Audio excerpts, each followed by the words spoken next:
சாய்ராம். அன்பு குழந்தையே, உன் வாழ்க்கையில் நீ என்ன செய்கின்றாய், என்ன யோசிக்கின்றாய் என்பதற்கு காரணம் நீ இல்லை. உனக்குள் இருக்கும் அனைத்துமே நான் அறிவேன். நான் ஏன் இவ்வாறு நடந்து கொள்கிறேன் என்று உன்னை நீ காரண கர்த்தாவாக நினைத்து கொள்ளாதே. நீ நினைக்கின்ற நினைப்புகளுக்கும் காரணம் நானே. நீ செய்கின்ற செயல்களுக்கும் காரணம் நானே. உன் வாழ்க்கையில் நீயும் சரி, உனக்கு என்ன நடக்கிறதோ இவை அனைத்தும் என் அனுமதி இல்லாமல் உன்னிடம் வராது. என் குழந்தை நீ, என் உயிருக்கு உயிராய் இருக்கும் அன்பான குழந்தை. உன்னை ஒவ்வொரு நிமிடம் என் கருவில் சுமந்து என் நெஞ்சில் தாங்கிக் கொண்டிருக்கிறேன். குழந்தைகள் தவறு செய்வது இயல்பு.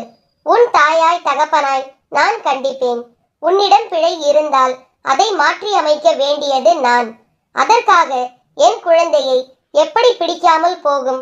உன்னை விட்டு எப்படி செல்வேன் என்று நினைத்தாய்? என்னை உலகமாய் நினைத்து உயிராய் நம்பும் என் குழந்தையை விட்டு ஒருபோதும் நான் விலகுவதும் இல்லை. உன்னை விலகி போகும்படி நான் செய்வதும் இல்லை. உன் அம்மாவாக அப்பாவாக என்றும் துணை இருப்பேன். உன்னால் முடியும் என்று எண்ணுவதையோ அல்லது முடியும் என்று கனவு காண்பதையோ துணிந்து தொடங்கு. உனது துணிவிலேயே அறிவும் ஆற்றலும் மந்திரமும் அடங்கியுள்ளன. நம்பிக்கையோடு உன் முதலடியை எடுத்து வை. முழு படிக்கட்டையும் நீ பார்க்க வேண்டிய அவசியமில்லை. முதல் படியில் ஏறு. செய்ய முடியும் என்று நம்பு.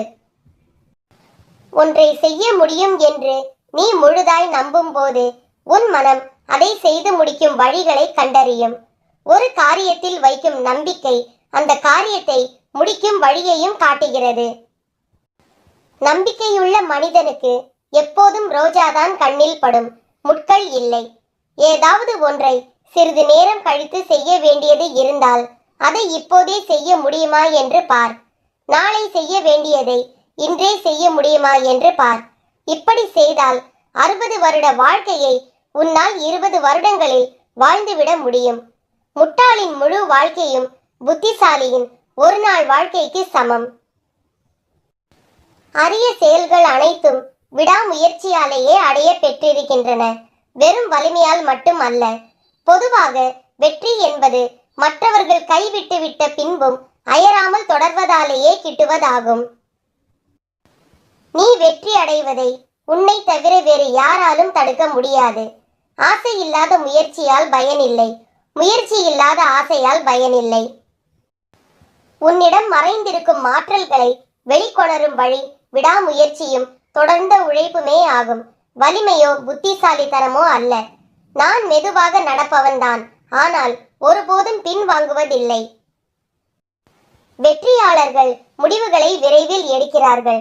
அப்படி எடுத்த முடிவுகளை மிக மெதுவாகவே மாற்றுகிறார்கள். தோல்வியுறுபவர்களோ முடிவுகளை மிக மெதுவாக எடுக்கிறார்கள். அப்படி எடுத்த முடிவுகளை அடிக்கடியும் மிக விரைவாகவும் மாற்றுகிறார்கள். சலித்து கொள்பவன் ஒவ்வொரு வாய்ப்பிலும் உள்ள ஆபத்தை பார்க்கிறான். சாதிப்பவன் ஒவ்வொரு ஆபத்திலும் உள்ள வாய்ப்பினை பார்க்கிறான்.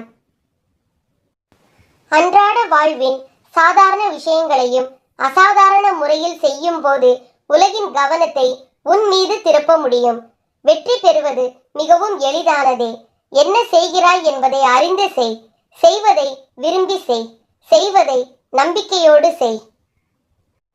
பலரும் தங்களது சூழ்நிலை சரியில்லை என்றே குறைபட்டு கொள்கிறார்கள். வெற்றியாளர்களோ எழுந்து தங்களுக்கான சூழ்நிலையை தேடுகிறார்கள். அத்தகைய சூழ்நிலை கிடைக்கவில்லை எனில் அவர்களே உருவாக்குகிறார்கள். வெற்றி என்பது லட்சியத்தை படிப்படியாக புரிந்து கொள்வது. தளராத இதயம் உள்ளவனுக்கு இவ்வுலகில் முடியாதது என்று எதுவுமே இல்லை.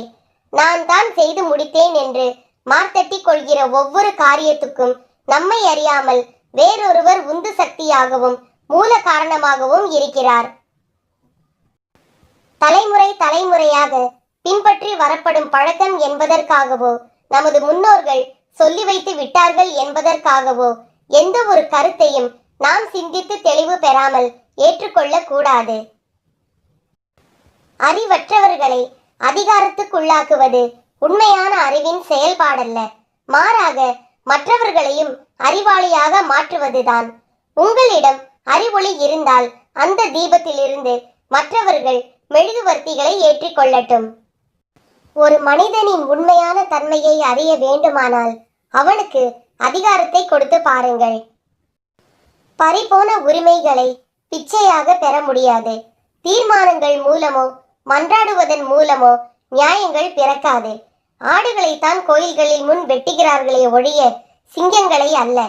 1000 ஆண்டு காலம் அடிமையாய் வாழ்வதை விட அரை நிமிடமேனும் சுதந்திர மனிதனாக வாழ்ந்து இறப்பது சால சிறந்தது. ஒருவன் தான் விரும்பும் நலன்கள் அனைத்தையும் மற்றவர்களுக்கும் உண்டாக செய்வதுதான் நாகரீகம். வாழ்க்கை என்றால் என்ன? ஒரு தாத்தா மைசூர் மகாராஜாவின் அரண்மனையில் பணியாற்றியவர். அவருடைய முக்கிய வேலை ராஜாவுடன் காட்டுக்கு வேட்டையாட செல்வது. வேட்டையாடுவதில் தாத்தா கில்லாடி. கொடிய காட்டு மிருகங்களை கொஞ்சம் கூட பயமில்லாமல் அவர் சர்வசாதாரணமாக வேட்டையாடுவார் என்று சொல்வார்கள். தாத்தா, கும்மிருட்டாக இருக்கும் காட்டுக்குள் வேட்டையாட போகிறீர்களே, உங்களுக்கு பயமாக இருக்காதா என்று தாத்தாவிடம் அவருடைய பேரன் கேட்கிறான். அடே பையா, வேட்டைக்கு போவதே அந்த த்ரில்லுக்காகத்தானே, சிரித்தார் தாத்தா. ஆமாம், வேட்டைக்கு போவதென்பது அவருக்கு ஒரு ஜாலியான பொழுதுபோக்காகத்தான் இருந்திருக்கிறது. காடு என்பது பயங்கரமான பிரதேசம். எந்த புதரிலிருந்து எந்த காட்டு மிருகம் பாயுமோ எதுவுமே தெரியாது. காட்டுக்குள் வேட்டையாட போவது திகிலான விஷயம். என்றாலும் ஏன் வேட்டையாட போகிறார்கள்? எதிர்பாராத விஷயங்களை எதிர்கொள்வதில் மனிதனுக்கு எப்போதுமே ஓர் அலாதியான இன்பம். மகாராஜா தன் ஆட்களை அனுப்பி ஒரு புலியையோ சிங்கத்தையோ பிடித்து வந்து மரத்தில் கட்டி வைக்க சொல்லி அதை அம்பு எய்து கொள்ள முடியும். ஆனால் அதில் என்ன பெரிய சந்தோஷமோ த்ரில்லோ இருக்கிறது? எதிர்பாராத நேரத்தில் எதிர்பாராத திசையில் இருந்து வரும் தாக்குதல்களை எதிர்கொண்டு வெற்றி பெறுவதில்தானே முழுமையான சந்தோஷமும் திருப்தியும் கிடைக்கும். அப்படி பார்த்தால் நம் வாழ்க்கையும் ஒரு மாய வேட்டைதானே.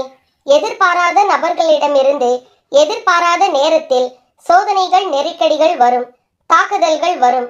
அதை எதிர்கொள்வதில்தான் சந்தோஷம் இருக்கிறது. ஐயோ, என் ஆருயிர் நண்பன் இப்படி என்னை ஏமாற்றுவான் என்று கனவிலும் நினைக்கவில்லையே. செழிப்பாக ஓடும் என்று நினைத்து தொடங்கிய வியாபாரம் இப்படி ஒரேடியாக படுத்து விட்டதே என்றெல்லாம் வருத்தப்பட்டு புலம்புவதில் அர்த்தம் இல்லை.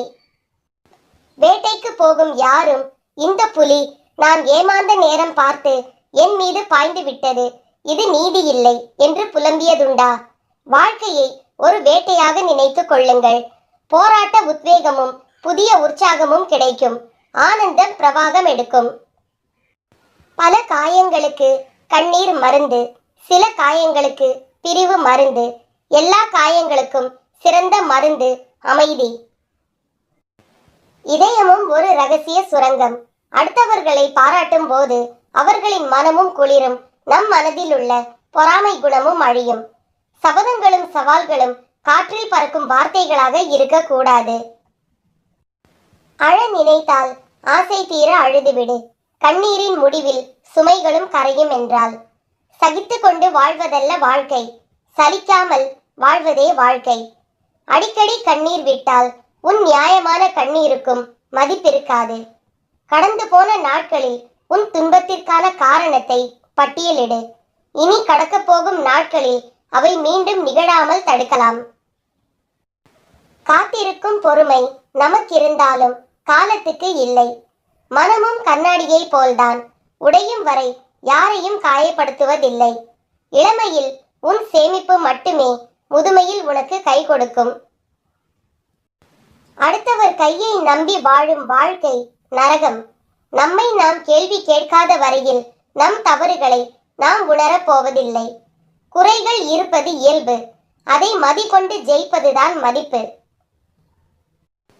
மனம் விசித்திரமானது. கிடைத்ததை நினைத்து நிறைவடையாது, கிடைக்காததை நினைத்து தவிக்கும். இருளான வாழ்க்கை என்று கவலை கொள்ளாதே. கனவுகள் முளைப்பது இருளில்தான். அம்பினால் பட்ட காயம் ஆறும், அன்பினால் பட்ட காயம் ஆறாது.